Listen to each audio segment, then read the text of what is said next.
L'intercession de saint Joseph. Jésus, ma fille, ait souvent recours à l'intercession de saint Joseph, mon Père putatif, à qui j'ai confié de grands pouvoirs.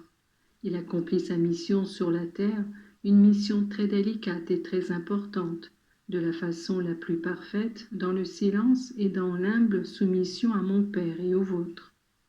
Avec une délicatesse, prévenance et un amour vrai, humain et surnaturel, il vécut auprès de Marie, son épouse, et se comporta envers elle comme un ange de chair et d'os, comme le frère le plus affectionné et le plus dévoué. Les souffrances et les fatigues auxquelles il dut la soumettre, sous l'ordre de Dieu, blessaient plus que tout son cœur. Il la respectait et l'honorait comme mère de son Dieu. Et très souvent il s'inclinait devant elle, durant le jour, en lui demandant sa bénédiction. Il comprenait la grandeur de Marie, car le Seigneur, après le doute atroce qui blessa son cœur, en lui envoyant un ange pour le réconforter et l'éclairer, non seulement lui montra l'innocence de sa fille bien-aimée, mais encore permit que Joseph comprît partiellement la grandeur à laquelle elle était élevée par sa divine maternité.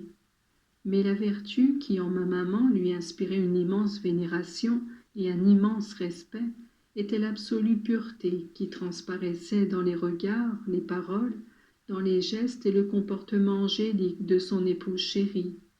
Voilà pourquoi je t'ai parlé de Joseph, le juste, mon protecteur et mon gardien, car ayant vécu si près de Marie, ayant imité ses vertus et l'ayant aimée vraiment de tout son cœur, il est en mesure de te préparer à toute solennité que l'Église célèbre en l'honneur de Marie.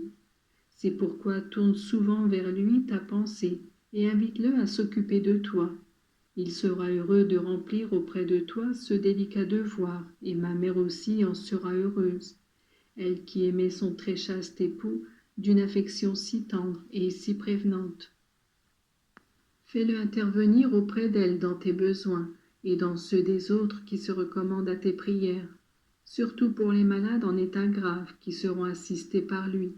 Et s'ils n'obtiennent pas de guérison, ils recevront une grande paix, et leur trépas sera serein entre ses bras et les nôtres.